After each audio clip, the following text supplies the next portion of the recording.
très bon parcours.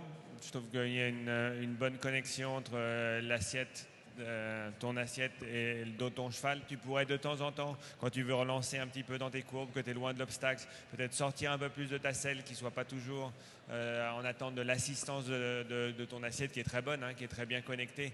Mais justement, c'est un peu comme le phénomène de mettre la jambe en permanence dans le cheval. Si tu accompagnes toujours avec l'assiette et que l'assiette a toujours en tout cas, tu es assise toujours avec le même poids sur le dos de ton cheval, tu le rends dépendant un tout petit peu de cette aide-là. Et il faut leur redonner une liberté de mouvement, souvent loin de l'obstacle. Je trouve que dans la zone d'abord, ça lui donne un bon mouvement, donc il n'y a pas de raison que tu changes ça dans la zone d'abord, mais assez loin de ton obstacle. N'hésite pas de temps en temps à sortir un peu de la selle pour que justement il ne soit pas en attente permanente de l'assiette et du mouvement de bassin. Côté cheval maintenant, bravo, super cheval. Il y a eu des moments très fluides, des très très beaux moments. Peut-être le travail avec des cavaliers comme Kevin permettrait qu'elle soit moins dans l'inconfort par moment sur son mort. Moins dans l'inconfort sur son mort, parce qu'à quelques rares moments, elle s'est un peu défendue, elle a relevé l'encolure. Voilà, c'est ça. Je parle vraiment de son confort à elle.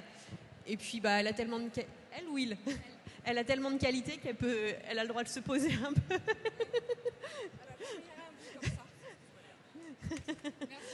Bravo. Merci à toi.